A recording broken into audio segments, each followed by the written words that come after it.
Here are 5 of the things that most rich people do with their money that financial advisors say you should consider doing. 2. 1. Delay gratification.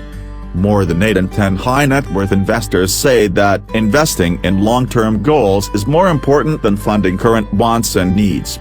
If you are going to boil down wealth building down to one simple thing, I'm hard-pressed to think of a better characterization than the ability to delay gratification, says Greg McBride, the chief financial analyst for finance site Bankrate.com. If you are spending first and trying to save what is left over, you will often find that nothing is left over. Consider, if you put $100 toward your retirement each month, rather than spend that money at the end of 20 years, you'd have roughly $40,000, assuming a 5% rate of return.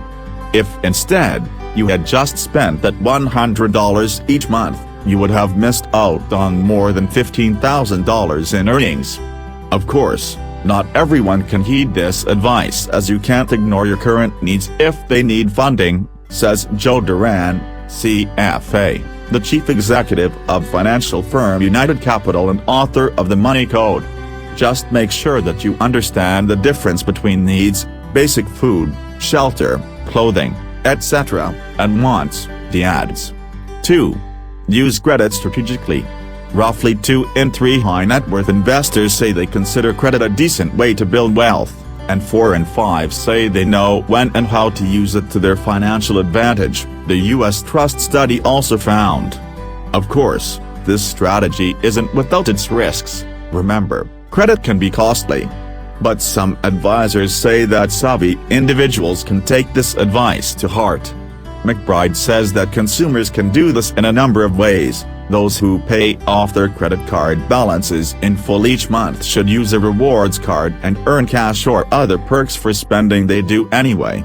You could also, rather than racing to pay down your mortgage or student loans, assuming these are low-rate, fixed loans, pay them down on schedule and instead use that extra money to shore up your retirement funds, he says. In these cases you are, in a way, using money the bank or the government lent you to fund your retirement. Of course, you must make the payments required on these loans. 3. Use a long-term, buy-and-hold strategy. Fully 85% of high net worth investors say they made their biggest investment gains through long-term buy-and-hold strategies, in which you buy investments and hold on to them for many years, and they did this using mostly traditional stocks and bonds. 89% prefer this approach. It's tried and true advice that Warren Buffett himself has espoused. This year, when he was asked by CNBC's On the Money hosts what investors worried about severe market fluctuations should do, he said, "I would tell them don't watch the market closely. The money is made in investments by investing. And by owning good companies for long periods of time. If they buy good companies, buy them over time, they're going to do fine 10, 20, 30 years from now." 4. Make tax-conscious investment decisions. More than half of high net worth investors agree that investment decisions that factor in tax implications are better than pursuing higher returns regardless of the tax implications, the U.S. Trust study concluded.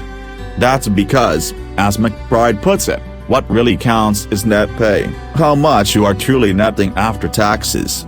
What's more, bad tax management on your investments can lead to having to give up as much as 40% of your gains every year, says Duran. Average investors can heed this advice by investing their retirement savings in tax-advantaged plans like a 401k or IRA, saving for their child's college in a 529 plan, or socking money away into a flexible spending account. 5.